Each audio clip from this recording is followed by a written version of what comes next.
Hi friends, welcome to the video. Today we are going to discuss about an important basic concept, the central control.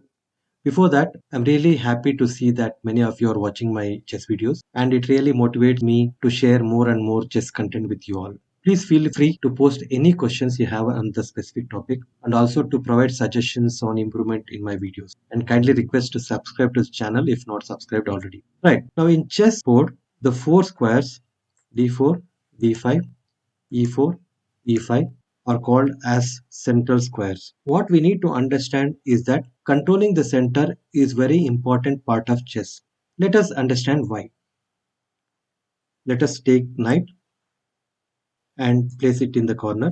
When the knight is in the corner, it controls only two squares.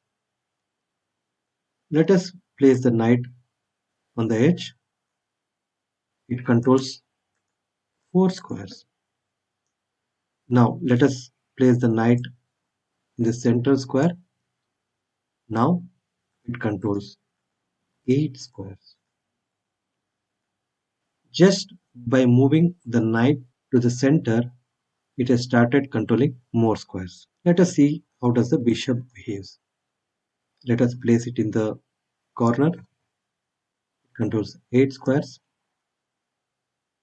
Let us place it in the edge. It controls again 8 squares.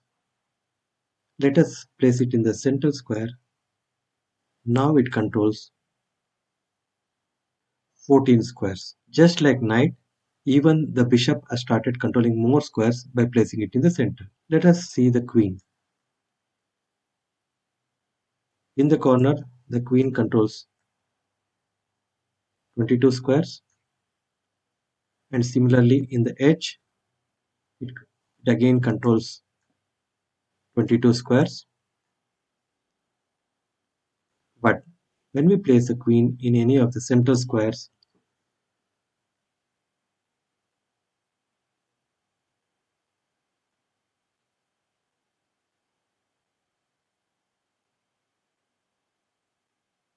it controls 28 squares. So we can conclude that by placing the pieces in the center, they control more squares and importantly control many squares in the opponent half. In addition, by placing the pieces in the center, it is also very easy for us to launch attack on any side of the board from the center. Because of these reasons discussed, it is very important for us to control the center. Now the question is, how do you control?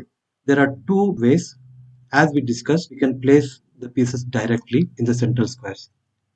However, because the opponent is also trying to control the center, many a times it is not possible for us to place the pieces in the center. So what we can do is we can develop our pieces in a way where they point towards the center. Now by placing the knight in f3, it has started to control two center squares.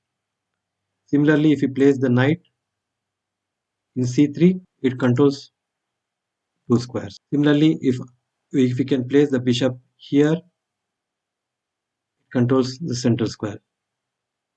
Similarly, if we place the bishop here, it controls central square. Similarly, if we place the bishop here, it again controls one of the central square. If we place the bishop here, again it controls the central square. And if we place the rooks in this way, they are again controlling the central square. So these are the two different ways we can control the center. Now another question that comes to our mind is, when do we have to control the center? So in chess, we have three stages: opening game, middle game, and the end game. We need to make conscious efforts to control the center in all three stages of the game. Whichever player maintains more central control during the game will be most probably in an advantageous position. So that's it about the central control. Thank you for watching the video. Bye for now and happy learning.